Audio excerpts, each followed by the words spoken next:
From bureaus worldwide, this is FSN. Thank you very much, Ollie Barrett. A miserable old Thursday afternoon it is in Salford and Greater Manchester. It's dark and it's a bit chilly, I think. How are you doing? It's the 12th of September 2019. It's obviously me, and I've got a terrific show lined up for you this Thursday. You don't want to miss it. I'll tell you more about it in a second. As usual, you can tweet me. I am observing Twitter now, between now and the end of the programme. It's at Richie Allen Show on Twitter. How you doing? Richie Allen. That's the one. It's the Richie Allen Show. Broadcasting live on richieallen.co.uk and multiple platforms around the world.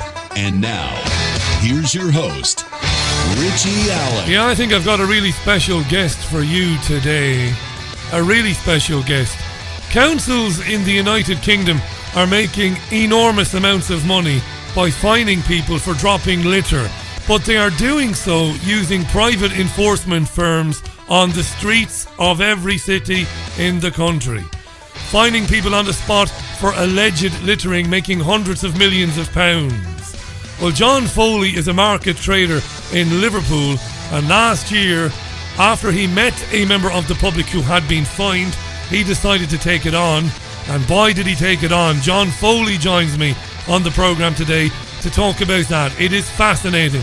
Don't miss John. He joins me in about 25 minutes or so. John Foley, live on richieallen.co.uk, Fab Radio 2 in Manchester, on triggerwarning.tv, TuneIn Radio and many other places. This is your Richie Allen Show. I'm sure there's none other like it, is there? There's none other as bad, you might say. You big old baldy gammon, there. Yeah, 5 past the hour it is. Thursday's programme, and I'm in decent form. Decent form is about the best way to describe me. Fair to middling. Let me jump into the Byline Times. The Byline Times, UK publication, you mightn't have heard of it. And they ran a story overnight with the headline, Brexit Disaster Capitalism. £8 billion bet on no-deal crash-out by Boris Johnson's Leave backers. So the story alleges that the shadowy elites who have backed Boris Johnson to the hilt have bet about £8 billion combined on the UK crashing out, that term, on October 31st. Okay, let's take a look at some of the claims. And I don't doubt them, by the way. I'm not going to cast any aspersions on them. Johnson's leadership campaign backers in the city will make billions of pounds from his do or die pledge to take Britain out of the EU by the end of October. All right. So on the day that Johnson was announced as Prime Minister by his party on July 23rd, 6 or 7 weeks ago, it was reported that more than half of the donations received by Johnson during his leadership campaign originated from donors with ties to the city. It's actually much more than half. And many of these people run hedge funds, and they will make a killing on his hardline approach to Brexit. That is, if he does leave without a deal on October 31st. And the article names some of these people. I'll tweet a link out to it later on. The current speculation on short positions, in which hedge funds make money on prices going down, is almost identical to the hedging which occurred around Brexit during the EU referendum itself. Byline Times has reported previously on the vast windfalls that Vote Leave backers accrued back in 2016. And when Johnson announced he was running for the Conservative Party leadership, short positions began to double, triple and quadruple. And by the time it was announced that he won and that he would be the Prime Minister, these short positions had risen to around 100 per week. This is people taking positions on a no-deal Brexit. Betting, okay? Gambling, shorting. That, basically gaming that eventuality. So the firms that have taken out short positions are almost entirely dominated by those which either directly or through their directorships of other companies, donated to the Vote Leave campaign back in 2016, and they also took out short positions on that referendum result back then. Now, from the financial data publicly available, Byline Times reveals that currently £4.5 billion of aggregate short positions on a no-deal Brexit have been taken out by hedge funds that directly or indirectly bankrolled Boris Johnson's leadership campaign. Now, most of these firms also donated to Vote Leave. Another £3.7 billion of these short positions have been taken out by firms that donated to the Vote Leave campaign but did not donate directly to Johnson's leadership campaign. So it's a total of £8.3 billion of aggregate short positions taken out by hedge funds connected to Johnson and his Vote Leave campaign, which was run by his advisor Dominic Cummings on a no-deal Brexit. So very wealthy, elitist hedge fund managers are gambling, are betting that to the tune of 8.3 billion, that there will be a crash out, as it has been dubbed, by the UK on October 31st, led by Boris Johnson. The problem is that's not going to happen. Now, a friend of mine, he's become a friend. He's a brilliant journalist. We're talking about Neil Saunders here. Neil has been on to me about this today, and I think Neil is brilliant. Neil has written a series of articles about the backers of the right in the United States and the right in this country and the right in Europe, the anti-EU brigade. And I can't find fault with any of Neil's journalism. Because Neil, without paraphrasing him, without doing him a disservice, he posits or believes that there is a shadowy group of elitists who are not thrilled about a European Union hegemony in the world. They are all about preserving the position of the United States and Israel in the world, their hegemony, and they don't want the European Union to grow any further. And I think he's right to believe that, Neil Saunders. He does a brilliant job of explaining this and laying it out. And we've had great discussions about it, Neil and me, and Neil might come on the programme next week again. But it doesn't change what I've always said. Boris Johnson and his mob of merry lunatics in the city are not, in the event that the UK leaves the European Union, which it won't, but they are not going to return or restore manufacturing. They're not. They are not going to lift people out of poverty and despair. They are not. They are not going to restore the UK's ports and the UK's fishing industry to what it once was. They're not. Boris Johnson's not going to do that. I don't support Boris Johnson and Jacob Rees-Mogg and his band of merry men. I do not. They are not going to do any of that at all.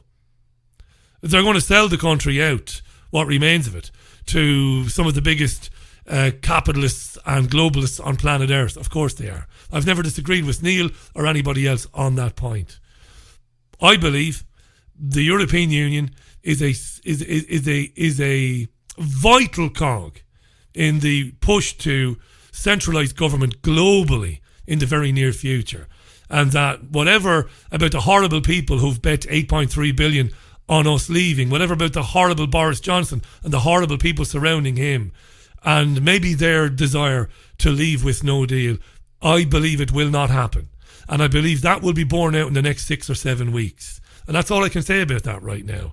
But it's excellent journalism by Byline Times, excellent journalism by Neil Saunders, who I can't find fault with. But the European Union is not going to fall. More integration, more alignment, politically, militarily and fiscally, and the United Kingdom will not leave. And that is how I see it. And of course, if I am proven to be wrong, I'll say fair enough. But I won't be. And I'm not being arrogant. I won't be. 12 and a half minutes past the hour. Let's talk about proroguing Parliament. Proroguing. Scotland's highest civil court ruled yesterday that the shutdown was unlawful. Now, it matters not, maybe, because the High Court in England disagrees and says it is lawful, but the Supreme Court will have to decide next week. So it's 1-1 at the moment.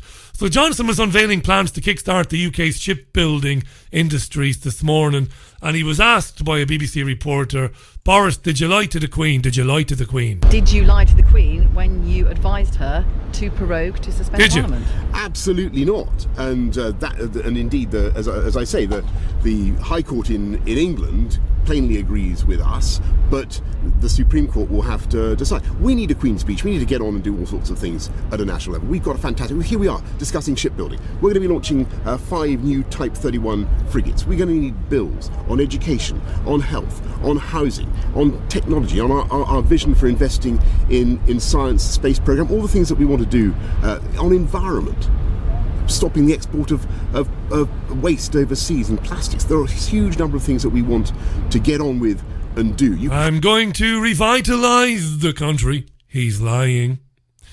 I'll get us out at the end of October. He's lying.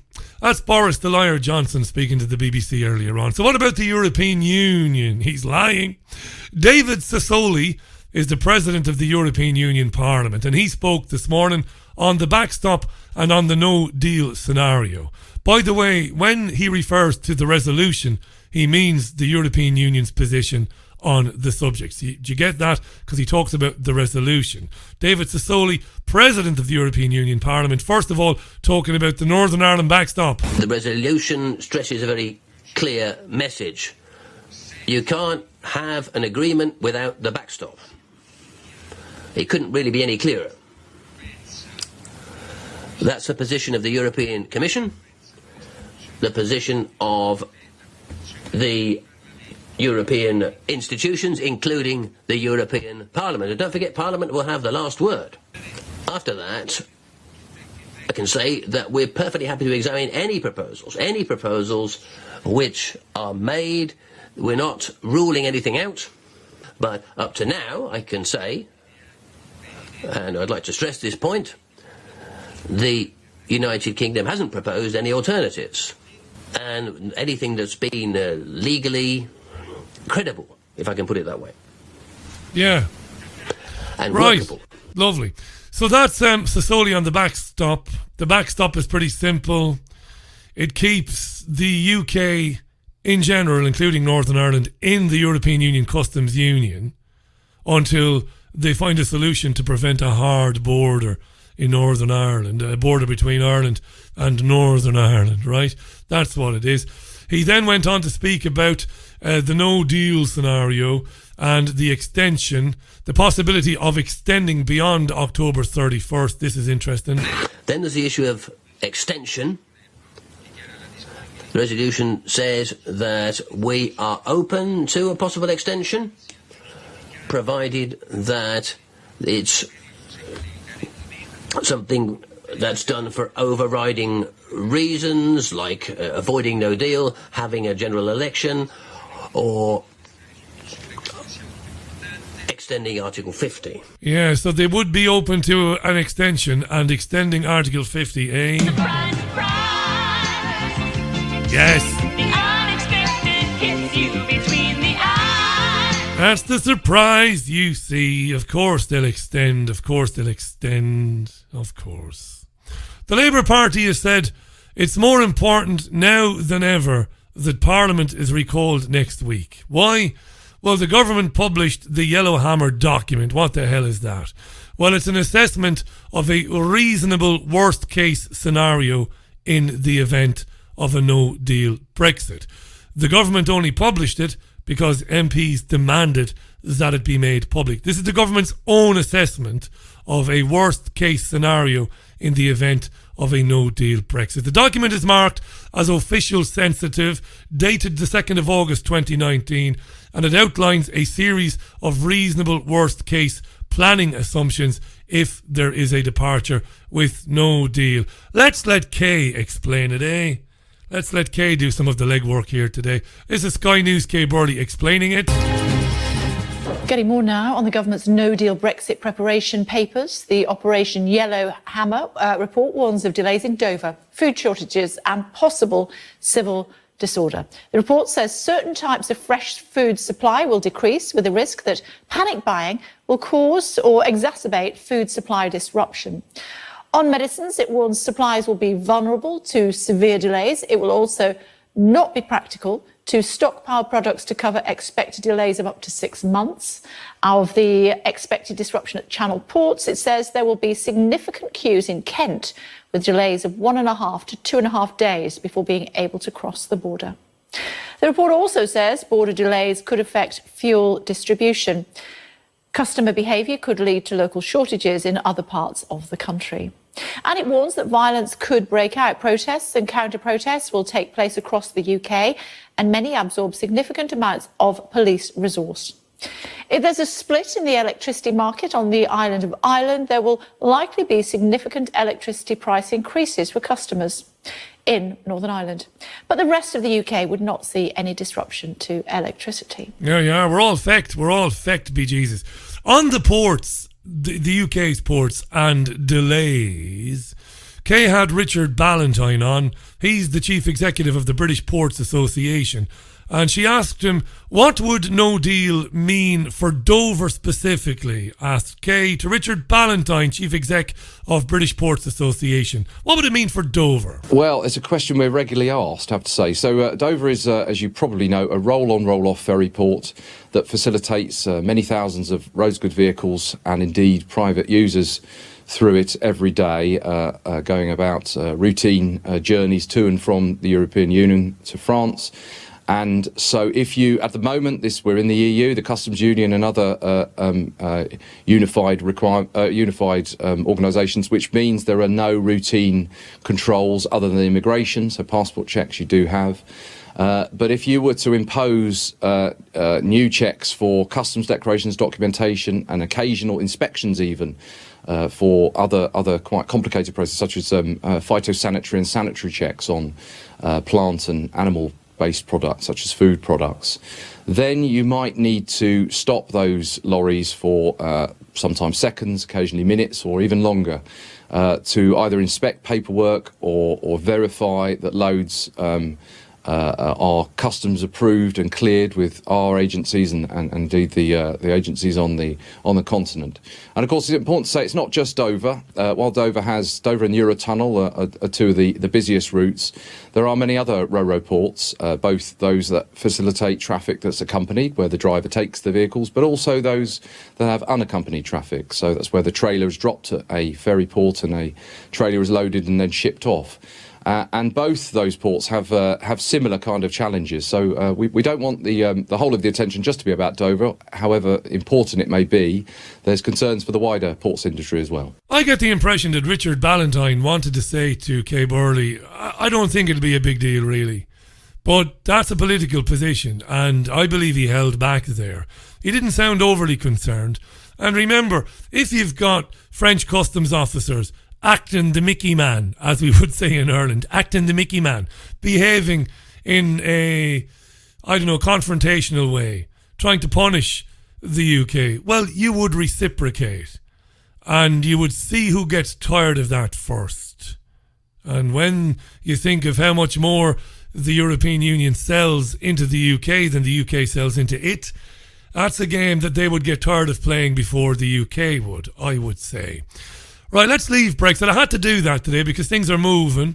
And that story in the Byline Times is very interesting about all those hedge fund managers betting billions on the UK leaving with no deal on October 31st, which I don't believe will happen. But we'll see soon enough, of course.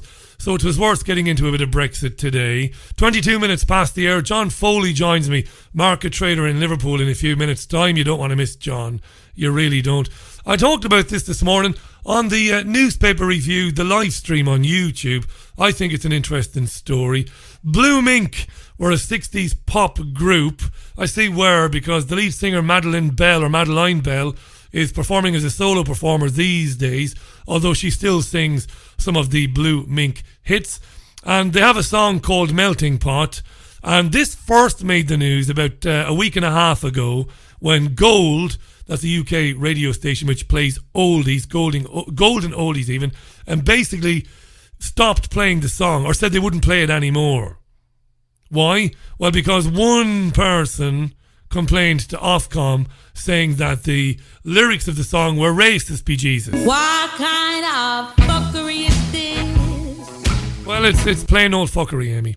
It's a 1969 song, and Gold, the station Gold, said it would permanently remove the song from its playlist after one complaint deemed the lyrics offensive.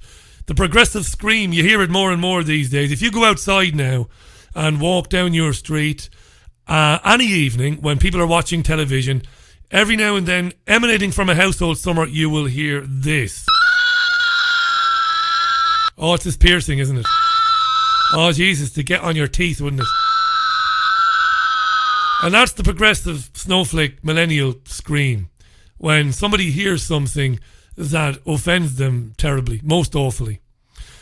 This song, which I have to confess I didn't know about, Melting Pot, is a song that basically appeals for racial harmony. And it has lyrics in it about yellow chinkies and a red Indian boy and a coffee-coloured people. It imagines a world where everybody is basically with everybody else and race doesn't matter. And we all kind of meld together. And we end up all looking like coffee-coloured people. In France, they call them café au lait. Café au lait. That's probably offensive now. Let's try that. Café au lait, how does that play? Oh, that's not good either. You can't say café au lait. You can't even say half-caste anymore. If you say half-caste, you're racist as well. So you must say mixed race these days. So Melting Pot has been deleted. This is not funny, by the way, because we're talking about art here. We're talking about art and the rights of artists to paint, to write, to direct, and yes, to sing as well, what it is they believe that they should be doing and taking on subjects that they believe they should be taking on. This is from the 60s. Ofcom now, which is the Official Communications Act. Ofcom is the regulatory body for the media. Ofcom comes out of the Official Communications Act. Ofcom says, yeah, the song has to be basically banned and it should not be played on UK television or radio anymore. Let's have a listen to the song. Let's play the whole song and then let's move on. This is Blue Mink with Melting Pot in solidarity with Madeline, who's 77 now, looks very well, and is singing, to this day is still performing as a solo artist, as Madeline Bell. Her old band, Blue Mink. This is Melting Pot on the Richie Allen Show for Thursday, the 12th of September.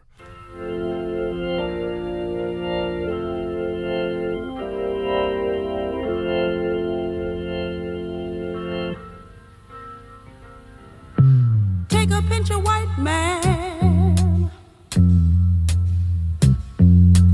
wrap it up in black skin.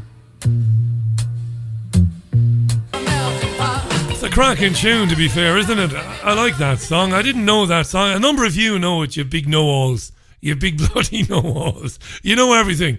My listeners know everything. But it's a good tune. Yeah, it's a good tune. That's a Blue Mink and Melting Pot. And of course, there's a far more serious element to this. This is not funny, where this is going. It's not funny at all. Some absolute fucking dipstick decides to complain to a radio station about the song, one person, and then goes to Ofcom, and Ofcom decides on that basis, one person, that the song should be blacklisted because it's racist, when the singer is a black lady and the song's theme is anti-racist and it's a message of harmony and peace. I mean, Jesus wept, eh? Jesus didn't so much weep as fall down, rolling, screaming and kicking his legs up in the air. It's about 1:30 the hour now. It's a Thursday, so I'm going to give you another tune while I get my guest ready.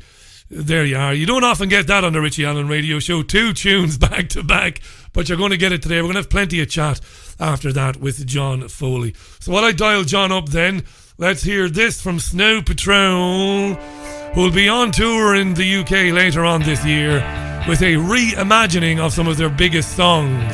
Not sure about that. I don't like reimaginings. I'm a bit stuck in the mud, me. I like the songs the way they were meant to be from the beginning. This is Chocolate on the Richie Allen Show, Thursday, September 12th. Yes! Right, that's Snow Patrol on the Richie Allen Show. Let's move swiftly on, by the way, because have I got my guest ready? Is he on the line? Is he there? Let's get him back. He is there, is he? He's there.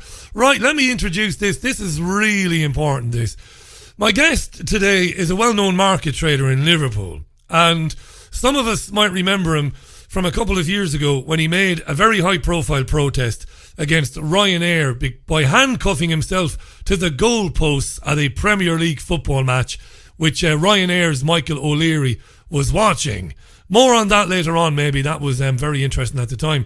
But let's hear today, he is here today even, to talk about how councils in the United Kingdom are making enormous amounts of money by fining people for dropping litter, but they're using private enforcement firms on the streets to do that very thing, fining people on the spot for alleged littering. In many cases, people are not littering at all. This is some story. Let me read you a little bit from The Guardian. A Freedom of Information request from the civil liberties group Manifesto Club found that 250,600 fines were issued in 2018, and 86% of those were issued by private companies. The group said private wardens had an incentive to issue as many fines as possible because their employers were often paid per fine. The number of councils employing contractors, including Kingdom Services Group and 3GS, has soared in the last few years. And this January, a Guardian investigation found councils were making millions of pounds from Kingdom Services Group. The private company was accused of using aggressive and intimidating tactics to issue fines for minor offences such as littering and dog fouling. I understand smoking as well, by the way. The Guardian continues, in April last year, the government increased the amount councils in England could fine people for dropping litter, including from vehicles. It went up from £80 to £150. My guest got into this early last year when a woman came to his stall. He's a market trader in Liverpool, remember. She was upset as she had just received one of these fines. He began looking into it and he took on Liverpool City Council and Kingdom Litter Enforcement, who were at that time employed by Liverpool City Council. This is a must-listen story. I'm delighted to welcome to the programme, live from Liverpool, John Foley. John, welcome to the programme. How are you? Hello, Richie. I'm really good, thanks. Thanks for coming on. This is huge, right? This is a massive story. It's massive, and obviously we'd like to first point out that most of the councils that do it are Labour-run councils, by the way. Labour-run councils. Socialists, yeah. Champagne, we'll come back to the champagne socialism.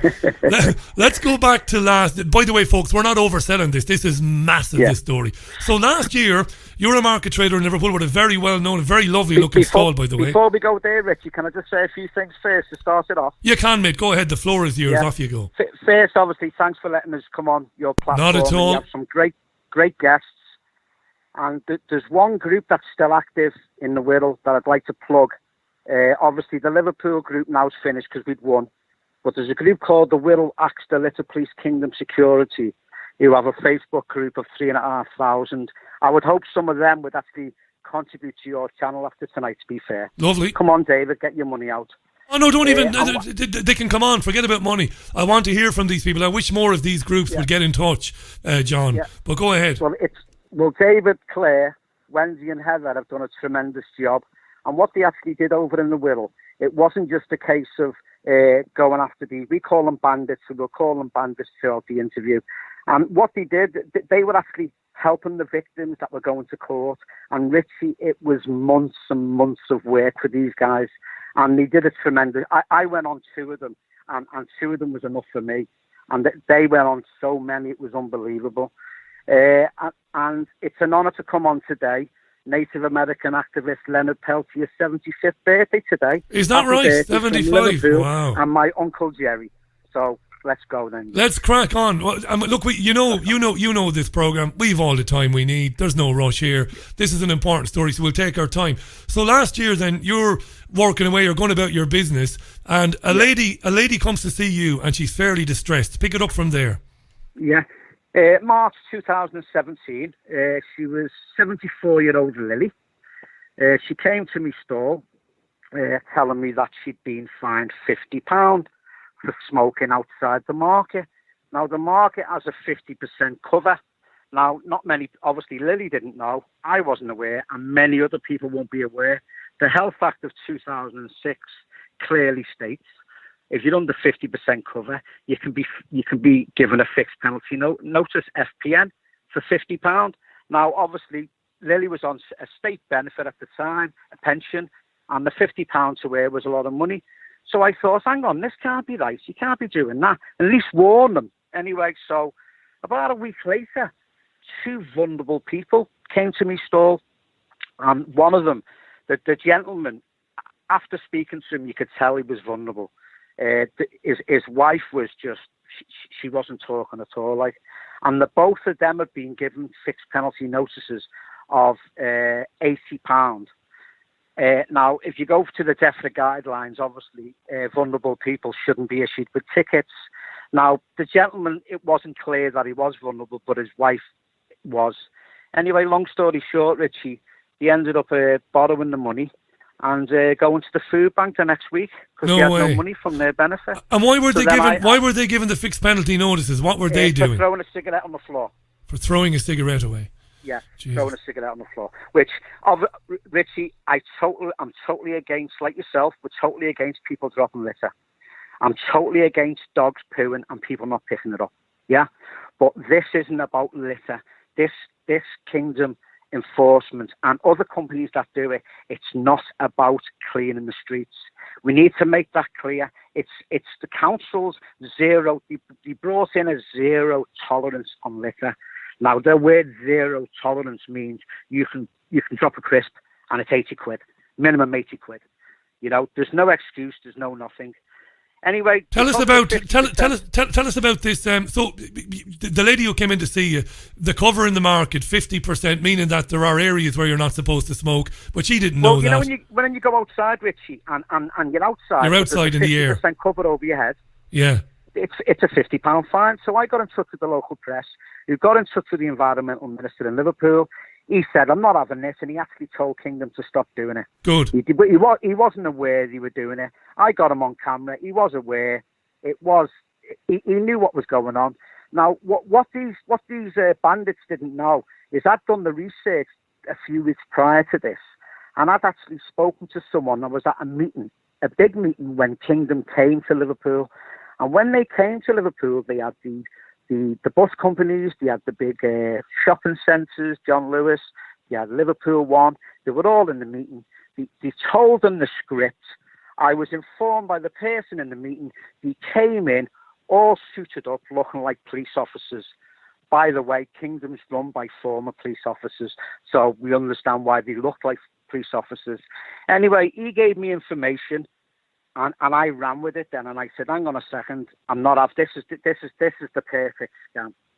You know, I started doing research, and then I got a whistleblower, a senior health worker from, I can't say where he's from, obviously, and I did a 25-minute interview on camera with him, his voice, and what he told me, what was happening in 2 streets in the UK, was shocking.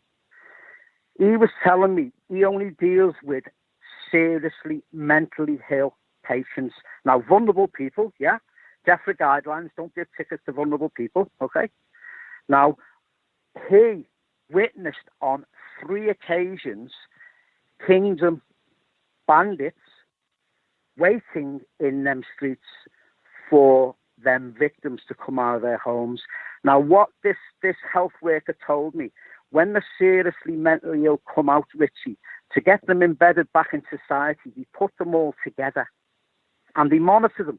Because obviously, if they come next to ordinary people, let's say, that aren't vulnerable, you get picked on, you get bullies and whatever. So they've got to embed them back in.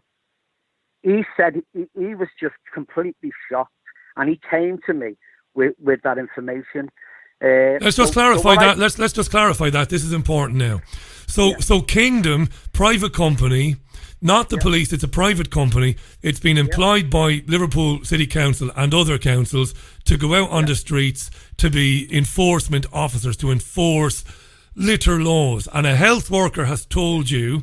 Now, Kingdom... Senior health worker. A senior health worker. I haven't been in touch with Kingdom yet, but obviously, after the programme, I will send them this interview and ask them for a response. Of course, I will do that. But a senior health worker alleged to you that their enforcement agents are targeting people who are vulnerable, following them around to try and basically entrap them into a situation where they can find them. That's a very serious allegation. 100%. I actually sent it to the head of the council in the area, and we actually gave it as evidence in the file to our Mayor Joe Anderson, which subsequently led to them getting kicked out of Liverpool. Now, in 2017, when Kingdom arrived in Liverpool, it was interesting to find out that bins and cigarette disposal units in certain busy areas of Liverpool, one being the 7th busiest train station in the UK, Central, he took away 2 cigarette disposals outside. There was a cafeteria next to the cigarette disposals where on a regular basis 2 Kingdom bandits would sit there eating there all day. So now we know why they were there. So they took away the cigarette disposal bins, you believe, because they know that some bloke is going to have a cigarette and he's going to go, oh shit, what am I going to do? And then he's going to put it out, he's going to step on it, and then bang, 80 quid, like 80 that. Quid, right. Now I actually confronted councillors on camera. I wanted the bin plan of the city before they arrived and after they arrived. I still did not get it. Now, I had people saying to me, look, there was a bin here, it's gone now. And I went and I documented all these bins that went missing, Richie. I gave it all to the mayor. There you go. What did the mayor say? What did he say? Well, they never answered it, do they, Richie? They're not going to answer it. That was in the file. But I caught them. You know, members of the public had come together, and that was it. They all came together. This is why this story is so important. What actually happened, there was 5 of us, local people, who, one was named Vinny. He used to monitor the Liverpool bus station, Liverpool 1. There was Brian, an old age pensioner. He used to monitor the city centre with me. There was Angela, another OAP, who used to monitor the universities for us. And we had our great admin, Paul, who actually kept everything together, put it in a file, put it to the mayor, and then in 2018 they got booted out. Yeah, this is the amazing thing, you see, because one of the most important parts of this story, and reading it all today, is the fact that people, if they lose the chip on their shoulder that tells them that they can't change anything, if they actually decide to do something. So let me just explain for our listeners who didn't get it. You've explained it perfectly, but I want to keep going back and going over these steps again. This company, Kingdom, was operating in Liverpool 1, which is the big shopping district in Liverpool. They were operating at the university. They were operating at the bus station, catching people unawares and giving them fixed penalty notices, fines for 80 quid or whatever. And what John Foley, who's on with me now, and his friends did was they went along and observed these bandits, as he's called them, this private company, observed them doing what they were doing, packaged it all up and went to the city and said, this is no good anymore. Tell me, when you were monitoring these people who were working, and I want to ask you about these people in a minute, what sort of person gets a job working for a company like Kingdom? Did they give you any blowback when you were monitoring them? Did they give you any, how do I put it, did they give you any shit basically when you were following them around? Yeah, I mean, obviously Richie, I had a visit at my store by 2 police officers regarding one guy who I'd witnessed on 3 occasions targeting pensioners outside the market, trying to get them under the 50% to 50 quid. Yeah, right. And I'd actually witnessed them do it 3 times because we had watchers around the market. So when one would see a bandit, we get a call, we get out there, we get them on video, we get the evidence, bang, done. And then we keep doing that every day for 8 months, Richie. It was constant. And these people, hang on a second, John. So some of these enforcement agents, and do you know when I say that, it makes me angry. Enforcement agents, bandits. I know, but even the term, it's disgusting. It's futuristic. It's Orwellian, isn't it? Enforcement. Yeah. You get letters all the time. I had a letter today from Salford Council to the occupier, because they don't know who I am yet, telling me in block capital letters on the envelope, do not throw this away. The cheek of them, an order straight away. And then inside the letter, it's a threat telling me that I must inform them who's in the house ahead of the electoral roll, ahead of the next election. And if I don't, I could be fined. You know, I could start swearing here. It's unbelievable. I throw it in the bin. Who the hell do these people think they are? It's all about the Wonga. It's all about the Wonga. What happens in Liverpool? Liverpool City Council, sorry Richie, a Labour-run City Council and Kingdom, would actually started off in 2017 with 53% of a ticket going to Kingdom and 47% of the ticket going to the council. Within a few months, it changed to 25% to the council and 75% to Kingdom. Now, I sent you the contract, didn't I? I've got it, mate. Brilliant. You've given me everything. The estimate value. What was the estimate value, Richie? Oh, I've not got it here. I've not got it in front of me, but I'll bring it up. That's right. 9 million quid. It was 9 million. 4 years in Liverpool, an estimated value for... Don't tell me we've lost John. £9 million, right? Now, we're talking about the people that did not throw litter. The people whose dogs did not poo. Okay, Richie? Now, there's a council in North Wales. North Wales has a group, they kicked them out. And these pensioners were hounded, threatened with criminal records. Same in Liverpool, same in the Wirral. £2,000 fine if you don't pay this, if you don't pay that. You have people here, ordinary people. This is grassroots. These are just ordinary people, Richie. Yeah. Getting threatened, intimidated, and they haven't done it. So what do? They pay it. They pay it, and they get these letters in the door telling them that enforcement agent might come along, and take your possessions. Our campaign was all about, Richie. It wasn't agreeing with people dropping litter or dogs pooing. It was about getting people that didn't do it, and it was all about the Wonga. There's loads of tweets now. Hang on, John. Hang on, because we've got loads of time, and there are loads of tweets. Let me read a few tweets, because there's so many of them coming in. And there's a really interesting message from Dan, who was in touch with me today about Folkestone. So I'm going to read that out as well. John Foley is our guest. Sutty's Rehab says, Labour councils are skint. They are trying to milk everybody for their nonsense progressive agendas. Yeah. Look at what cities in the United States are doing. They are shitholes in the United States, and they're always Democrats, always supposedly socialists. And let me read this from Dan, because Dan was in touch with me today when I announced that we were coming on. He says, listening to the show and the enforcement officers in Folkestone do exactly the same thing. They dress like coppers and intimidate people and fine them. The council have now trained up general council workers to issue fines too, even gardeners, etc. And then he says, they dragged my sister off a bus with her 2 small children, and the bus drove off, and they fined her for dropping a cigarette butt in the station, even though she does not smoke.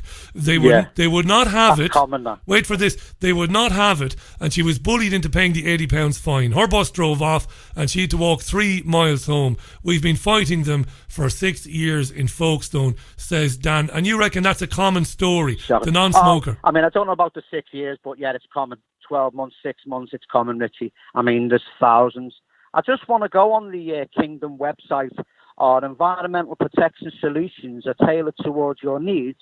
They include dog fouling on land, domestic side waste disposal, duty of care, illegal distribution of free material, littering by fly tipping, parking enforcement, public space protection, antisocial behaviour, alcohol in excluded zones, busking, cycling restrictions, dog control orders, smoking in prohibited areas under the 50%, and traveller liaison.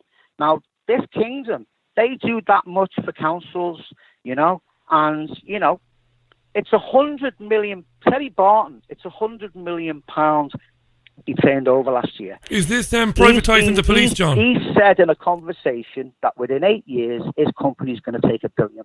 His company's going to take £1 billion.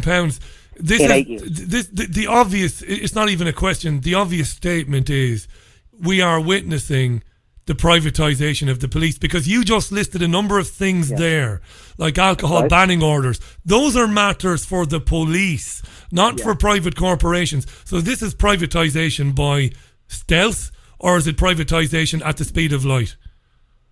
Shocking, Richie, isn't it? I mean, that's unbelievable. Now, I just want to go into March 2017 in Liverpool. This is off the council's own website. In 1 month in March in 2017, that was the first month they were working, they issued 3,486 fixed penalty notices. Okay? So you're talking £240,000 in 1 month. Okay? Now let's go to January 2018. This is just random, by the way, Richie. Yeah. There's another one here, 2,210 fixed penalty notices in 1 month. Okay? Then April 2017, 2,648 tickets. March 2018, when we got involved, it still went high. There was a total of 3,635 £80. It's a lot of wonga, Richie, isn't it? It's an enormous amount of money. Holy. The council are saying 1.3 million in the 20-month period before we kicked them out. I got it to about 1.7 million. Okay? Now, we can talk about the money. We can talk about people shouldn't drop litter. We're talking about people that have not dropped litter. You know what I mean, Richie? I've done all the freedom of information requests. I mean, I did about 40 in the first 2 months, and it was a lot. I'd like to go on to the Aldi, a major incident that happened in Liverpool in 2018, and this brings in Merseyside police. Now, I'm not going to say complicit. I'm going to say they're towing the bloody line, and I'll say the fucking line. You know what I mean, Richie? Yeah. Sorry for swearing. No, you're okay. Well, I'm going to apologise for swearing. We'd already got them banned out of the Aldi, okay, car park, and the 2 Liverpool universities, okay, thanks to Angela. Now, this incident that happened with this couple, a vulnerable male driving a vehicle and parked in a disabled bay in Aldi with his wife, gets out the car, does his shopping, has a smoke when he comes back, goes in the car, he's got a tin where he puts his ciggy stump, puts it in the stump. Next minute, 2 bandits come over to him, you've dropped cigarettes, both of you. No, we haven't. Anyway, long story short, Richie, what the male, the main one, the male was the one who used to go around St. John's Market targeting pensioners. The very same bandit who got the police at my store for harassment, okay? Now, because we'd had a group of 6,000 members, what she did, this victim, she phoned me straight away. I took the call in my shop. I said to her, go away, blah, blah, blah, drive away. Go down. What he'd actually said, this bandit, sorry, this is the main thing, I nearly forgot to tell you. He actually said, I'm going to call the police if you don't give me your address. So she said, call the police. So he calls the police. He's talking on the phone. And he says to her, are you going to give me your details, your address? And she said, no. Yeah, I want to speak to the police officer. And what he didn't realise, this bandit, is that this woman was amazing. She grabbed the phone off him and started talking to the alleged police officer on the phone. A conversation occurred. Then she phoned me. I told her to go down to Walton Lane police station, get the log on the car park. Has anyone reported a crime at that incident? There hadn't been a report. Okay? 4 months later, I'm obviously working with Merseyside police, not working with them, but sending stuff over. He was sacked and there was no charges. Okay? No charges, in the same period, I had made a complaint to Merseyside police. Them 2 victims, and he took a seizure at the time, she had to take him to the doctors. They'd got a crime reference number, so there was 2 incidents in a 3-month period.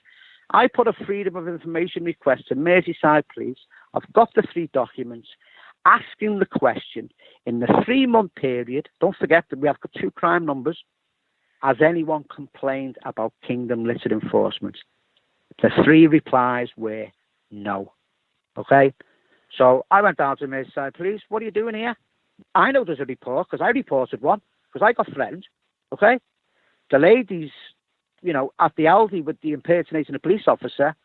Why are you saying no one? And the reason why, Richie, is because the police, they weren't impartial.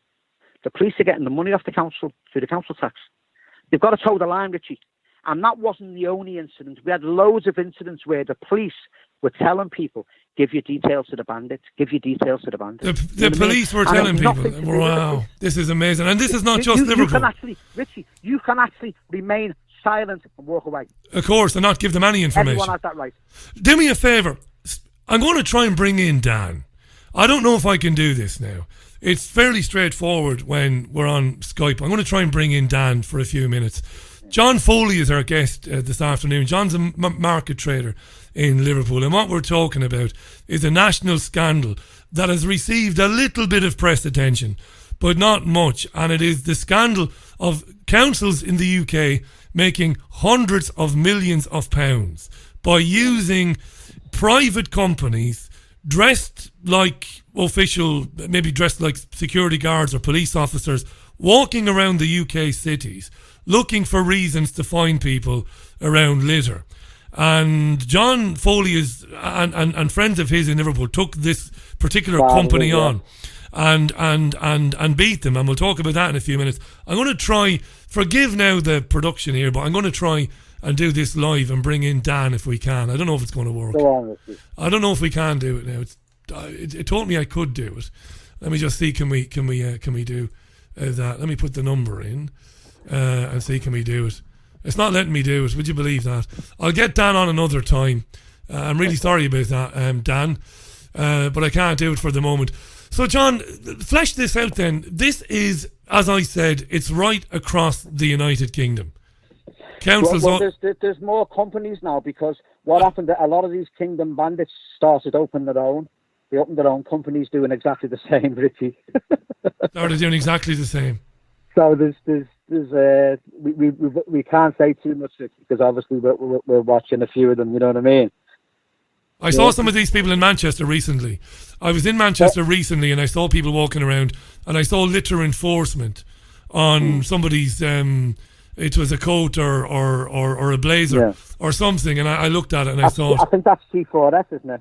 Is that right? It might be. Yeah, it's not thing. Walking around, and I thought, there they are walking around now, looking to find people, and hundreds and hundreds of millions of pounds. The camera doesn't come on until they approach the victim, the alleged offender, let's say. Yeah, we call them victim because I've met that many. You wouldn't believe it, Richie. And these are ordinary folk, pensioners. I mean, it's shocking. And as soon as they approach them, then we put the cameras on, because they can't surveil people. But we did. I mean, I need to tell you about the Wirral. It was bad in Liverpool. It was even worse in the Wirral. I mean, in December 2018, David, Clare and that, we decided that a few of us from Liverpool would go over and help them out and see what we could do for 8 weeks before they got kicked out. And it was just, there was that much going on, Richie.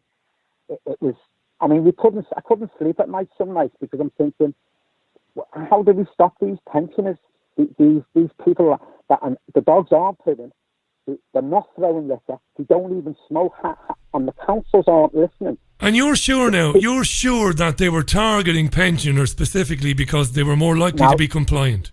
No, more likely to be compliant, and the reason why they target. Now, I had a 12-minute conversation on video with a bandit last year, and he clearly stated, well, if you look at the percentage of age groups that are getting targeted, you're talking just less than 20% in the pensioner bracket. And I said, I didn't actually tell him on camera, but the reason when I went at the council and I went to Joe Anderson and actually saying to him, look, Joe, the targeting vulnerable people, the targeting pensioners, and what they're doing, Richie, they've got 4 tickets. As soon as they get that 4th ticket, they're on a £5. Okay? To get to that 4th ticket. Hang on a second, John. Hang on. You're a little bit muffled at the moment. I don't know if you're holding the phone a certain way. It's a little bit muffled. Okay. Can you hear me now? Much better. It was a bit muffled. Hang on a second. Okay. You're telling me that one enforcement officer needs to do effectively 4 people before they get a $5. They get a $5 on the 4th one and every one after it. Now, No if they're on 2 or 3, okay, and they see a pensioner, bang, they get them. And that's where they go after the pensioners. Do you get me, Richie? I'm with you. And that's what I was on about. They're targeting specifically pensioners to hit that 4. And then they get 5, 6, 7. It's a $5. We have one. I've seen a documentation last year from David on the Whittle. I've seen a documentation. One elite. They have an elite squad of bandits, by the way, Kingdom. One elite bandit earns £1,500 a month in $5. In $5, so he had a flat rate. He was paid. He's paid a basic he had rate, his wages, and then £1,500 on top. 1,500, and the elite bandit, and I won't mention his name. Okay, he used to be a professional pool player. Okay, he hit 506 fixed penalty notices in a month. That system is wide open for corruption because, of course, it is and wide DEFRA, open, isn't it? You see, DEFRA, and that's why DEFRA bring out guidelines. That's the word, Richie. It's only a guideline. And DEFRA is DEFRA is the Department for Environment, Food and Rural Affairs. John Foley is our guest. I'm going to try and bring in Dan. Here we go. I mean, this is live radio and all the bloody rest of it. So you might hear some weird noises now. Let's see, can we bring him in? I don't know if we can. I think we'll end up with Dan. We might not have John then. I don't see. This is weird now, you see. Dan, hi Dan, are you there? I am. Hi, Richie. I think we might have lost John in the meantime, but anyway, we'll get John back in a minute. I know he's got access to the programme as well. You're in Folkestone, and you were telling us about your sister, and you're on to this as well, Dan. What happened to your sister has motivated you to get onto this, what you believe to be a scam. Tell us about it, and we see can we get John back. Go ahead. Well, it's not just my sister; it's a few people I know. Basically, about 6 years ago, all of a sudden, these guys all dressed up like policemen were just walking around the streets, and no one really knew what they were. They were working in teams of 2 all over the town, and obviously I work in the town, and I sort of saw them around, and then suddenly all these people just started getting fines. They were just stopping people in the street. You've dropped this, you've dropped that, £80 fine. They were doing loads of them. And then we kind of just sort of looked into it a bit more. And it turned out they were working as private contractors for the council. And it kind of just went from there, really. It was all in the local newspapers and everything. That came as a big surprise to you, the fact that this was a private company. They come out of nowhere. They literally come out of nowhere. And then we started seeing in the local employment, recruitment companies, that they are recruiting for environmental enforcement officers, and they again, like the other guy I've just said, that they work on a commission basis as well as a basic salary. Oh, commission basis, basic salary, commission basis, and so they get more money for the more people that they target, really, and it went on for quite a while. It went on for about a year, and so many people in the town kicked off about it to the council. Was it a Labour council, Dan? Was it a Labour council? Sorry, it was Shepway District Council, but now it's Folkestone and Hythe Council. They've changed their name in the last year. And is it Labour? Is it Labour run? It's a Tory council. Council, is it? It's a Tory-run council. It's kind of a mix. They've got a few Greens and stuff in there recently, but it's predominantly been a Tory council. But like I say, what happened is everyone in the town kicked off about it. All the local newspapers run loads of stories about them basically taking advantage of poor people and old ladies and stuff. I could probably get the articles if I look back over the years in the local papers. Thank God there's still some local newspapers, Dan, for the moment anyway. Well, they're quite good around here actually. There's quite a few. We've also got some local kinds of whistleblower pages that actually do their independent research into the council and their wrongdoing. So the council don't get it very easy around here because we don't let them, to be honest. So, and what happened to your sister was a disgrace, and your sister genuinely not a smoker. And no, she doesn't smoke. So what happened is she was walking through the town with her 2 children. Because she rang me up after and sort of, because I'd already put stuff on Facebook sort of kicking off about these guys, and she said, "You never believe what just happened to me. I was walking through the bus station. I got on the bus. I paid my money with the 2 kids." And she said they actually stood in front of the bus as it was leaving the bus stop, the bus station, made her come off of the bus, and said that they'd seen her drop a cigarette butt as she was getting on the bus. And she said, "Well, it can't have been me because I don't smoke. Check my bag. I've got no cigarettes or anything." They said, "No, it come off of you. We've got sufficient evidence to say that you dropped this cigarette." And they said, "It's an £80 fixed penalty." And she said, "Well, I haven't got that sort of money. She's a single mum that's not working." And so they ended up giving her the fine anyway. They really bullied her. They were dressed like policemen. She actually thought they were policemen. So they took her off the bus, and the bus drove off. She didn't have enough money to get another bus, so she had to walk home. They didn't care at all. She said, "I don't even smoke." And that's how it was left.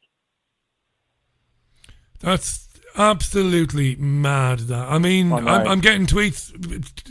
People listening to this program are tweeting it.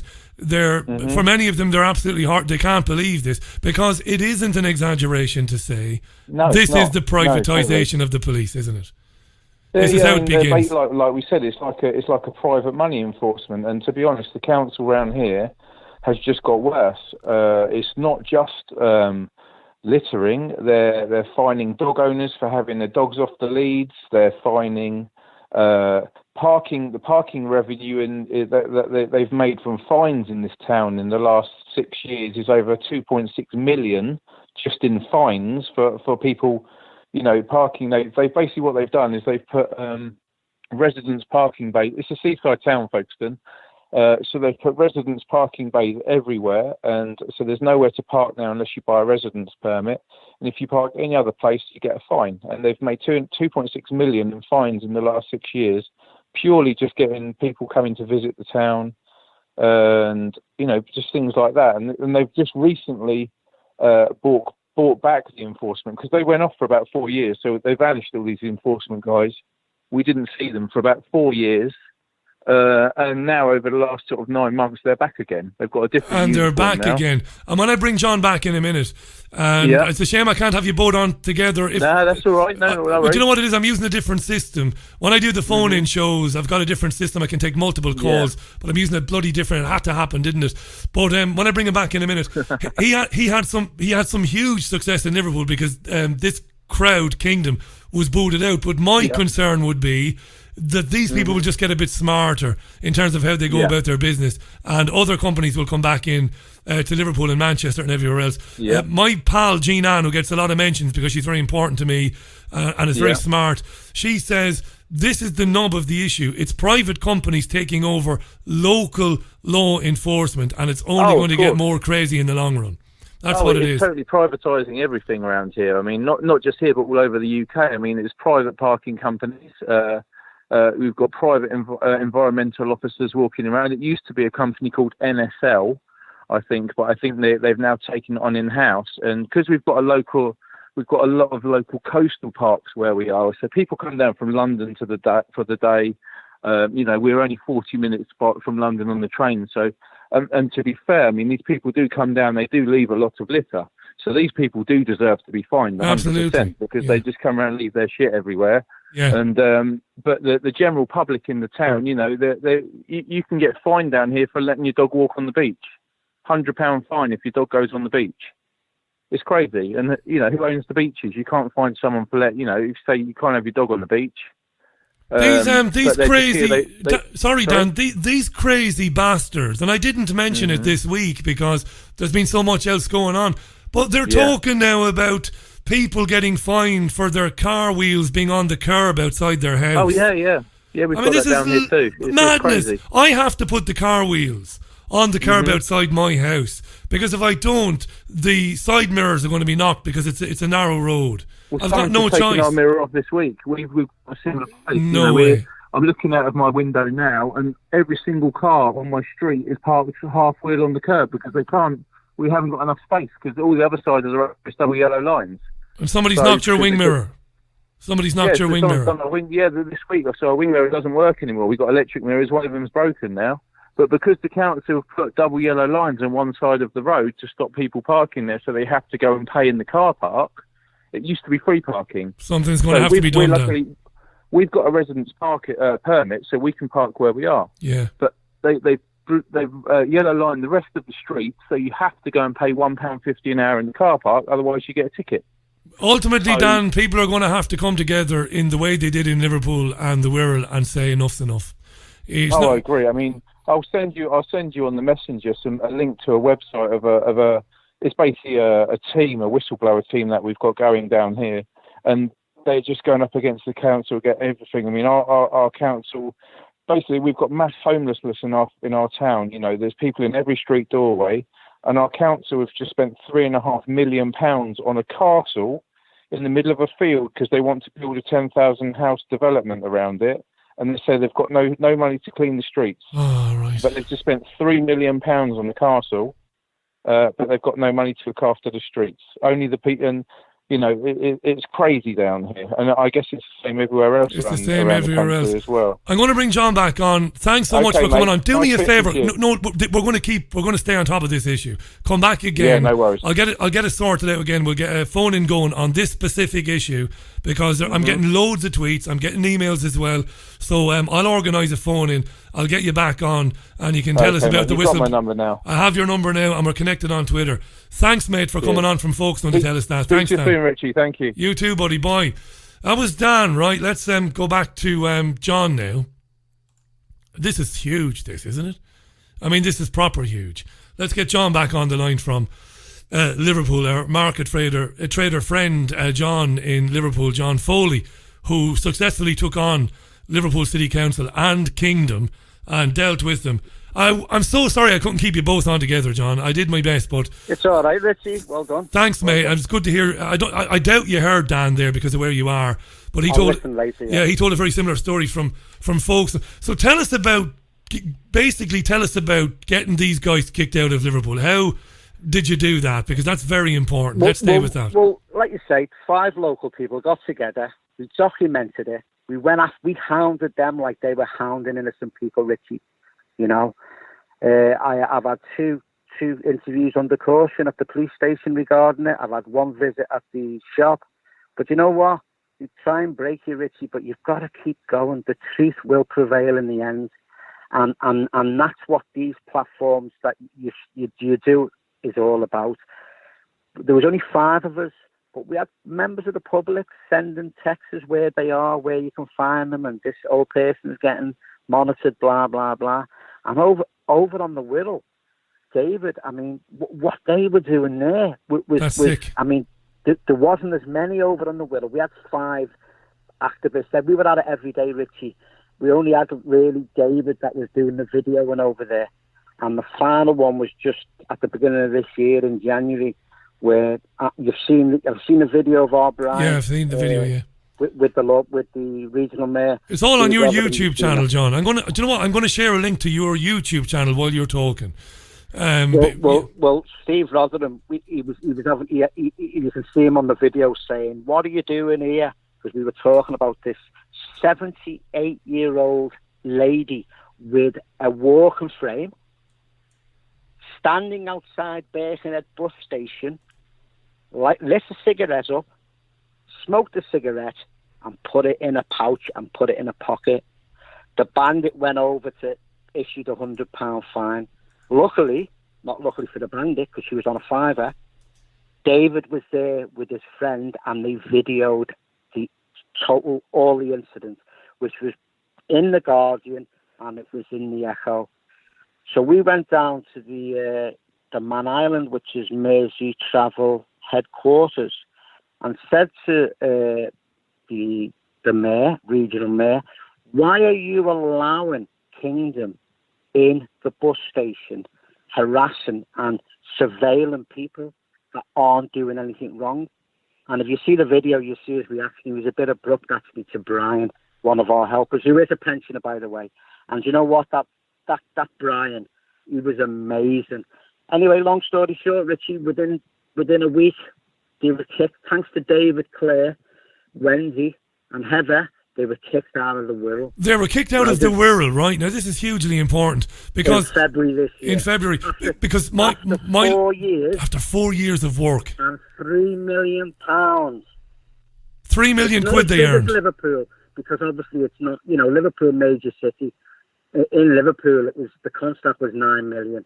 In the Wirral, it was 3 million. Okay, Kingdom offer zero solution to councils up and down the country. They pay the uniforms, the body cameras, the appeals. Did you know who runs the appeal if you want to plead not guilty, Richie? Do you know who runs it? Tell us. Kingdom. They do it themselves. They do it themselves. And they issue the court papers as well. All done by Kingdom. Okay? And by the way, Kingdom are now, in the last year, they've become partners with Clean Up Britain. Jeremy Paxton, what's going on here, fella? Well, that's really interesting. It's good to be true. It is. You mentioned Jeremy Paxman there, obviously the famous BBC broadcaster. He's written a scathing article about this. Absolutely disgusted by it. It's just gone a tiny bit muffled again, John. Just keep an eye on the phone, okay. mate. Otherwise it's perfectly clear. It's good for him. The mobile, Richie, the only way we could do it. Go ahead. Richie, you're the same as Jeremy. I'm the same. We don't like litter. None of us like litter. No. The answer is not to bring in contractors. The answer is councils do it themselves. The more accountable, Richie, if they do it themselves. They don't want the hassle. John, the reason there's litter, let me tell you this. The reason there is litter on the streets of our cities is because there are no litter bins. This is something that pisses me right off. I'm in Salford now, the Eccles side of Salford. There are no bins. There are none. It's the same in Manchester and Fallowfield. They removed all the bins. They did it in Waterford City years ago. They took bins away. So you've got some child or you've got some teenager, they've got an ice cream, they've got a lollipop, they've got a packet of crisps, and they're eating it. There isn't a bin to put it in. There are no bins. They've cut everything. But the answer to that too, Richie, I get it. The chances are people will throw it. I've got 4 daughters. Now, I've taught my daughters. Yeah. They don't throw litter. If there's no bin, put it in your pocket, take it home, bin it. There's your answer to that. But this isn't about litter. This is about the money, Richie. It's about the money. It's all about the money. It's not, now the councils and Kingdom, they keep saying, it costs £1 billion to clean the streets. We can't allow this. There's all this plastic going in the sea. We've got to stop litter. Richie, £2 million in fixed penalty notices for cigarettes is half of the bin. The streets are no cleaner, Richie. Of course not. The council's more richer. Kingdom are more richer, but the streets are still dirty. And it's the way forward to privatise policing. It really is, because Dan, whom you didn't hear, but you said it yourself anyway earlier on. It's fucking terrible, isn't it? Dreadful. Terrible. That Kingdom want to do everything. They want to issue fixed penalty notices for drinking alcohol, maybe loitering, all that sort of stuff. Yeah. That's policing. That's not for a private corporation to be involved in. It's sickening. It's terrifying, John. Well, to be honest, Richie, like David will tell you over on the Wirral, I'll tell you, there was 13 bandits in Liverpool, and I tell you what, I wouldn't give any of them a job. That's how bad they were, and that's not making fun of them. To be fair, that's how. Sorry, one out of 13 was okay. I've got a question for you. I've got an important question. It's a bit. I suppose worst case scenario, it's a bit negative, but I'm going to ask it anyway.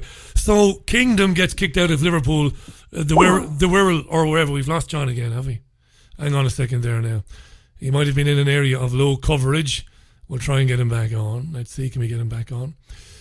John Foley is on the line. A lot of interest in this, by the way. A lot of interest in it. So let's see, can I get him on? Again, he's gone. Has he gone? He's gone. Right, hang on. Let's see. The best laid plans of mice and men. This happens in live radio, of course. I'm going to try and get John back on for the last few minutes of this conversation. We've been talking about UK councils using private corporations as enforcement agents on UK city streets. enforcement agents on UK city streets. Let's see, can we get John back on? This is unbelievable, this. I don't know what happened there, mate, but you're back anyway. Sometimes mobile phone calls do drop out. My negative question was going to be, so Kingdom gets booted out, but there's another company waiting to take its place. What's the situation like in Liverpool now? Are there other enforcement agents patrolling Liverpool streets? What we've done, the five of us, what we've done is that the council have stated they will not bring another company in to do litter. They will educate people. That's a fact. There's a problem here. Wirral haven't said that, Richie. Wirral are going to bring another private company, and that's why we need people to go on their Facebook page. Do you know what I mean, Rich? Yeah, absolutely. They're gone forever in Liverpool. We're never going to have them back, and that's 100%, Richie. You know what I mean? I mean, the streets are still the same. They're not cleaner. They're not dirtier. You know what I mean? I mean, if they want to do it in-house and they want to send officers out or whatever to do it, so be it. You know what I mean? But the more accountable, you've got more of a claim if a council worker gives you a wrong ticket. If Kingdom give you the wrong ticket, they just ignore you, Richie. Just ignore you. They just ignore you. And you're sitting at home and you're waiting to go to court. And a final person I'd like to talk about, there's only one person that I know in the UK that has took Kingdom to Crown Court, and it was 5 weeks ago. It was a Chris Jones, a taxi driver, who was helped by the Wirral Group, okay, through the solicitors, and they went to the magistrates with them. He got found guilty in the magistrates because the magistrates are all involved, by the way. Council magistrates, they're all in it together. How do you know that? That's a serious claim, and you might not know that now. To be fair, John, they might not be in on it. Well, the reason why is because the charge of £80 and then the court fees of 150 are actually going to the magistrates. Okay, now at 1 month over in the Wirral, they had like 300. I think it was 300 in a 6-week period that were going to court, you know? 300. So that's 150 quid, isn't it? It's a lot of money for the magistrates, isn't it? It's a lot of money. You know what I mean? I know what you're saying. You're saying that, look, you know, looking at it from that point of view, you're saying that from that point of view, yeah, the magistrates have something. From that point of view. Obviously, you need documentation to prove that. Well, where are you going to get that from? All we know in Liverpool, we got the documentation. We gave it to Mayor Joe Anderson. November 2018, he got rid of them. Why did he get rid of them? So no one can debunk the work we've done, Rich, because they're gone. A 9 million contract's gone because we exposed them, and we need other people to do it all over the UK. If you see it, just observe it. Just observe what they do, you know, and you'll see them targeting people, and you'll see them targeting vulnerable people and innocent people, Richie. Now, what I would advise, I wouldn't advise anyone to actually approach any enforcement bandit who's given out a ticket, because they can do you for that as well. That's £1,000 fine if you interfere. If they haven't gone to the person, you can video them. You see our videos, Richie. We used to get them before they got the people. You know what I mean? Yeah, I've tweeted your YouTube account. And go on to the next victim. You know what I mean? I've tweeted out, John. Be careful with that. But I just want to remind the listeners, I have tweeted a link to John's YouTube account. In fact, if you look for John Foley Ryanair, if you put John Foley Ryanair into YouTube, you'll get John's YouTube account, which is youtube.com/Ryanair don't care. There's no apostrophe, obviously. It's Ryanair don't care. Right. And all these videos are on there, and I've tweeted a link out to it now. And we'd like to ask people to actually join Wirral Axe the Litter Police Kingdom Security, please. And support them, because as soon as that council bring in another private firm, Richie, it's all going to start again, and we'll be all over on the Wirral again. And it really pisses you off as a Liverpudlian that these are Labour councils in the northwest anyway. Well, I mean, Richie, they're all in it together, mate. It's like you say, you've got to have an opposition. You've got to have, you know, it's all about the Wonga. I mean, the Twitter went mad last year with the councillors in Liverpool. I mean, they ended up blanking me. I'd get them at the town hall. I'd video them at the town hall asking the questions. Where's the bins? Why are they targeting vulnerable people? And they just... It worked, Richie. They used to get fed up. I mean, they blocked me all and that, which is fine. I never give any abuse. I just ask questions. Where's the bin? Where do you get it from? Where do you get it from? Let me ask you that. There's the picture of the bin last year. Where's it gone? Just tell me where it is. Taking bins away to entrap people into dropping litter so that they can then be fined, or throwing a cigarette away, or stepping on a cigarette or whatever. Let me ask you this in the last couple of minutes that we have, and I really appreciate you getting in touch. I apologise for not doing this sooner. I should have done this sooner, but there is just me here. All right. I wanted to have you on previously. I'm glad you came on. Where do you get your where does it come from? Does it come from your dad, from your mum? Your refusal to take shit from these people, where does it come from? Well, what it is, it's the empathy. You know, it's empathy for people that can't have their own voice. You know, and I'll be there. David will be there. Claire will be there. Heather will be there. Brian will be there. Paul will be there. There's a few of us that will be there. You know, so, and that's what people should do. It's not all about me. You know, it's got to be about other people. You know, I listen to Max Egan all the time. I mean, he's 100% what he says. Yeah, absolutely. You've just got to help others. Same like yourself, Richie. You say it all the time. You know what I mean? Help, love. It's not just love thy neighbour. Let's try and help thy neighbour. It costs nothing, does it, Richie? No, it costs nothing. You know, it costs nothing. It's not about the money. It's about the money to these people that are targeting people. I mean, 78-year-old pensioner at the bus station. She's getting £100 fine. You answer this, Richie. Say she got that £100 fine and she went home and had a heart attack. Yeah. Dead. And that's not implausible, that scenario. Well, the video's there, the Echo, the Guardian covered it. It could happen because they threaten you with the criminal record. All the companies, not just Kingdom. I mean, I'm talking about Kingdom because they were in Liverpool and the Wirral and North Wales. But all of the companies are exactly the same. It's all about the Wonga. And hopefully people will listen to this show today, and they'll, like Birmingham, Kingdom are in Birmingham. They've been there for 10 years. Yeah. I mean, one last point as well. Wirral Council, these senior council employees, not the councillors. The councillors sign stuff off. They take the praise and the slack, right? These senior council officers, right, are not shambolic. I use the word shambolic. The scum, Richie. You know what I mean? Over on the Wirral, the council paid Kingdom £42 for every fixed penalty notice, whether guilty or not. They gave them £42 for everyone. £42. So, hang on a sec. You've got to get your bandits out to make the more tickets they gave, the more £42. Even if the person gets a not guilty in court, which Christopher Jones went to the Crown Court 5 weeks ago. He was smoking his e-cig, and the Kingdom bandit said you threw the ciggy and you were smoking in your taxi. Smoking in a taxi, 50 quid. Throwing a ciggy, 100 quid. That's a double whammy.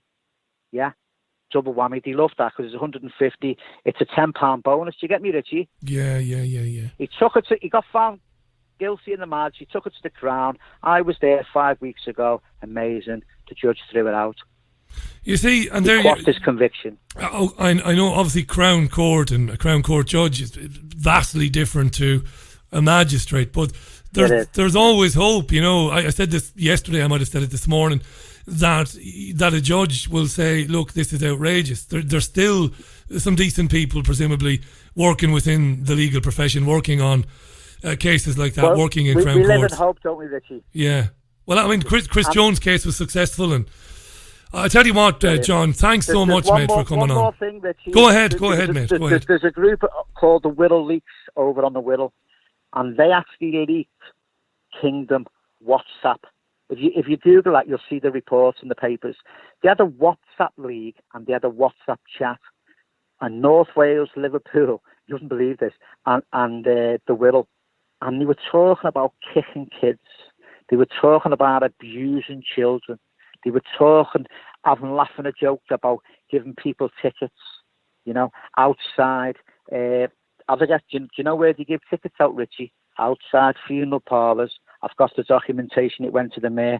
Outside cemeteries, yeah, outside primary schools, yeah, outside job centres. And the reason why they go after the primary schools, and I witnessed a Kingdom bandit in Liverpool training someone to target a mother with a baby. I witnessed it.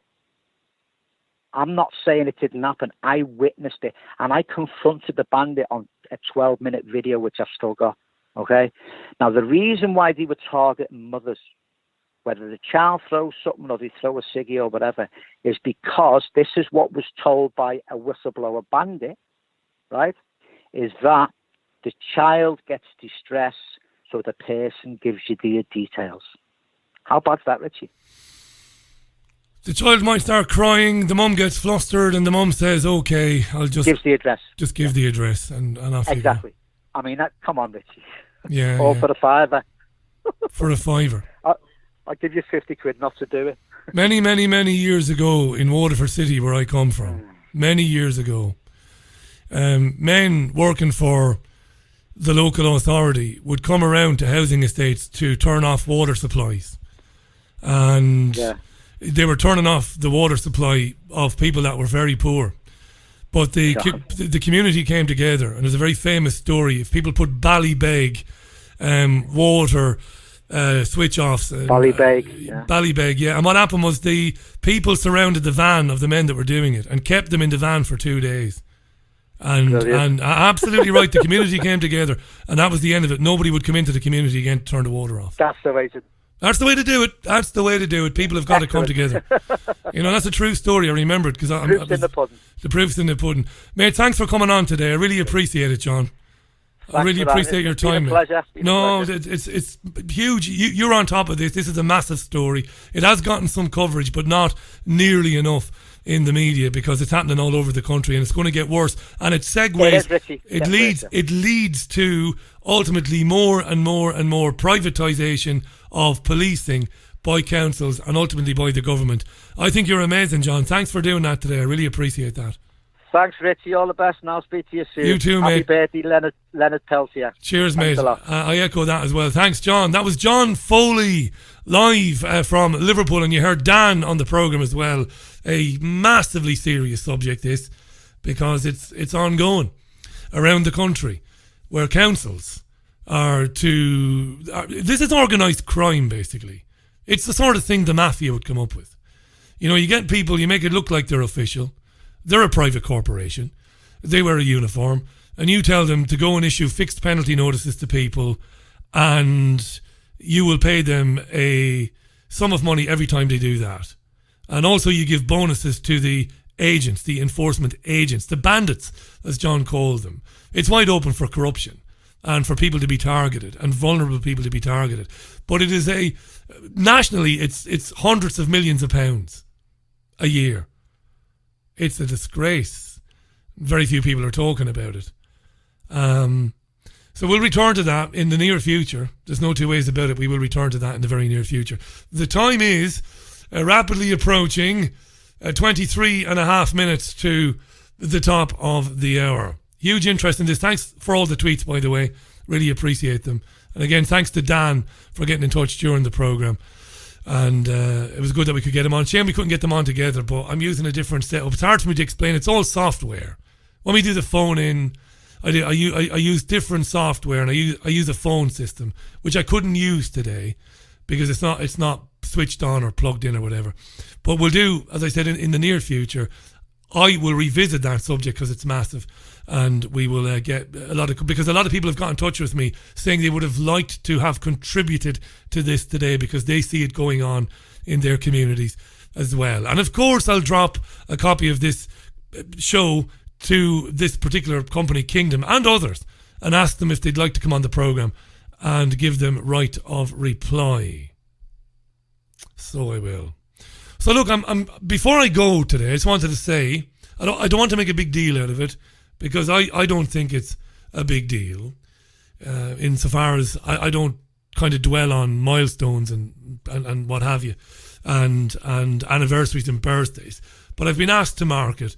This week is the 5th year that this programme has been on the air. It It came to be, this programme, back in September of 2014. In fact, it was September 14th, 2014, this programme came on air. And I'm not going. I know I do this every year. It's like one of these things you do it every year. So I won't do the entire spiel like I do every other year, but I'll do this much of the spiel anyway. I was in London, obviously making television programmes with David Icke and others. Didn't work out, and I was a bit worried about what I was going to do next. I was more than a bit worried about it, to be honest with you, and I began to contact radio stations and organisations around the country, and I had a bit of success. And a very well-known radio station in the north of the country, which I don't like to mention. Maybe I will in the future. But they were very good, and they offered me a good gig. They offered me the breakfast show on a contract. And I was delighted with that. And I thought, lovely. And at the time, there were two people very significant at the time. Caroline Tisserand, the future Mrs. Allen, the oft-mentioned, and David Icke. And Caroline said to me, I'm not sure you're going to like that. I'm not sure you're going to like living there. And I'm not sure you're going to be happy. And David Icke said the same thing. At the time, he said to me, why don't you make your own programme with your ability to produce? I'm sure you can get a quality sounding show on the air, do it and stream it out, and nobody can tell you what you can say, what you can't say. And I said, that's a good idea. Caroline's been saying the same thing. And David said, to his eternal credit, I'll stream it on davidicke.com. I'm sure other people will stream it as well. And amazingly, Paul Ripley, who is the fab radio impresario here in Manchester, Paul said the same thing. Paul said, look, I'd love to have it. I'll put it on and you'll have a home for your radio programme. And that's basically how the programme came to be. And the equipment was purchased initially. It was basic equipment and a semi-decent microphone. And Paul Ripley came to Fallowfield in Manchester and spent a few days with me on his own time, on his own dime, putting it together at the time. And Paul said, you're ready to go now, go and do the programme. And that was it. And that's how it began. And it was always going to be about bringing people on who were saying things that were challenging the narrative that we get from Sky and the BBC and all the rest of it. And it's not changed really since then. The format, the time has changed. It used to be on at 8 o'clock, 9 o'clock in the evening originally, then 8 o'clock, then 7 o'clock. And now it begins every Monday to Thursday at 5 o'clock. And that's what it is. And this Saturday will be Saturday the 14th of September. It will be 5 years old on Saturday. And I want to thank you from the bottom of my heart for supporting it, because it doesn't get any other revenue. It's just you. Those of you that send a couple of pounds a month or £3 a month or £5 a month. Some people send £10 a month. And some of you, once in a blue moon, will send £50 a month. That's what keeps it going. Just to mention, by the way, last year, after all was said and done, after everything was paid for, I took for myself just over £11,000. So nobody's getting wealthy. There's nobody getting wealthy here. And my accountant will verify that. People think, oh, it's massive money in this. Richie Allen, huge. It's brilliant. Loads of money. He's doing really well. No. After everything was paid for, I declared, and it's all in the public record, around 11 grand last year. There's no money in it. Whatever savings I had from my time working in the private sector, I've been eating into those to keep this going. Not looking for any credit for that. Don't want any pats on the back. That's the truth. There's no money in this. But I do because I love doing it. And because some of you think, a tiny minority of you think it's worth sending me a few quid a month. And to the day I die, I will be grateful for you for doing that. I'm amazed, actually, that anybody would think, you know what, I'll send it a couple of quid. And you can do that, by the way, on richieallen.co.uk. There is a bank account details there. There is also PayPal details there. And if you can't afford it, don't worry about it. But it does need increased funding because it doesn't get very much these days, right? It's the last time I'm going to say that. I'm delighted that it's still on air. I want to thank a few people. I do this every year, but I'm going to do it anyway again. Bear with me. And if I forget somebody, it's genuine. I didn't make any notes, but I want to thank Paul Ripley at Fab Radio. I want to thank Hayden Hewitt. I want to thank David Icke and his family. and the people who work with David at davidike.com. I want to thank Jean-Anne Crowley. And this program today operates today with the very best equipment that any radio producer or presenter could have. It's BBC standard equipment. This is why the program sounds so good. And Jean-Anne Crowley is responsible for that. That's all I'm going to say there. I want to thank Mark Boyerski, a legend. Tez Howell, who's a great friend of mine based in Salford, businessman in Salford, lovely guy, amazing guy, Tez as I call him. Patricia Braunschweiler in Zurich, an amazing lady. Ruth in Australia, I want to say thanks to Ruth as well. To Tony Gosling, to Gilad Atzmon, to Graham Booth, who's at Hayden's triggerwarning.tv pal for his technical advice from time to time. Graham's a lovely guy. And then really just people over the years who've been helpful. Jim Corr, Jordan Maxwell, the late great Jim Mars, Mike Rivero, Maria Heller, Kevin Barrett. I could be here all day long. And of course, the future Mrs. Allen, the previously mentioned Caroline, because it's a fairly big sacrifice for her that I do this program and that I don't work in the private sector, because it's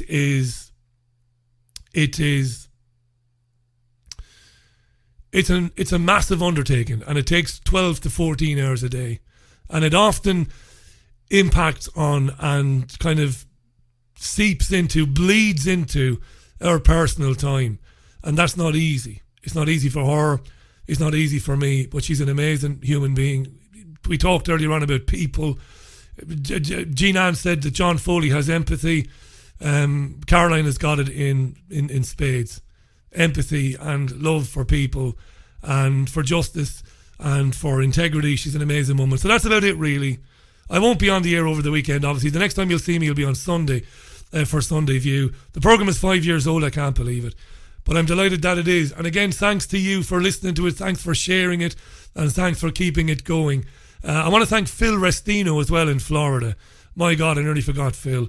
What a lovely man Phil is, and incredibly helpful Phil has been to me in recent years as well. Thanks to Phil in Florida. You see, that's why you should write stuff down. And I will have forgotten to say thanks to somebody important now, and they'll feel bad about it, and I'll feel even worse.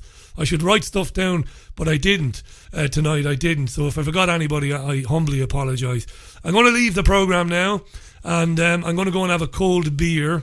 Again, thanks to you. I'll leave you with Counting Crows and their version of the Joni Mitchell song. Look after yourselves and one another. Have a fantastic weekend. 5 years not out, the Richie Allen Radio Show. That's not too bad, is it? Talk to you real soon. Bye for now. Bye.